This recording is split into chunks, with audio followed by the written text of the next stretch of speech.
সূরা ফাতিহা থেকে নাস পর্যন্ত পুরো কোরআন লিখতে পারবেন, আর কোনো কিছু নেই। আল্লাহ যদি হেদায়েত দেন, আমিন। উচ্চতম কি বলছে, জি মানে আরবি কোনো হরফই নেই, মানে আলহামদুলিল্লাহি রাব্বিল আলামিন, এই যে এই হচ্ছে কোরআন। আচ্ছা, এরপরে আসো এই যে কুল আউযু বি, কি লিখছে?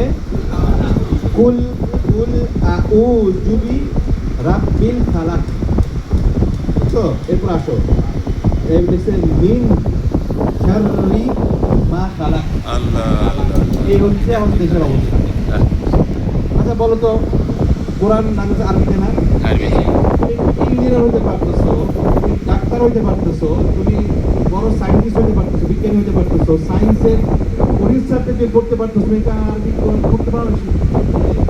করতে পারো না, বিভাগ আটকে হইতে পারে। আমাকে বলে কি, ওস্তাদ আমরা তো আসলে জেনারেল শিক্ষিত মানুষ, কোরআন পড়ি নাই, কোরআন শিখি নাই। শিখেন নাই কেন? আপনি দুনিয়ার এত কিছু শিখতে পারছেন, কোরআন শিখতে পারলেন না, আপনি এত বড় বেড়া হয়ে গেছেন, কোরআন পড়তে পারেন না, এটা তো বড় দুর্ভাগা। তো আপনার তো বড় আর কেউ নেই দুনিয়ার, যদি কোনো দুর্ভাগা থেকে, তাহলে আপনি বড় দুর্ভাগা, ঠিক। কপাল পোড়া। ঠিক। আর যেই কোরআন আপনার জন্য কাল কিয়ামতের মাঠে শাফাআত করবে, আপনি সেই কোরআন পড়েন নাই, কোরআন শিখেন নাই। যে কোরআন আপনার জন্য আল্লাহ পাক আপনার শিখা, শুধু তেলাওয়াত করা ফরজ করে দিয়েছেন, আপনি সেটা করেন নাই, করেন নাই। আপনি এখানে বলতেছেন আমি পড়ার সময় সময় পাই নাই। কেন? বাকি সব কাজ করার সময় আপনি এখন পাইলেন না কেন? করেন নাই কেন? কি?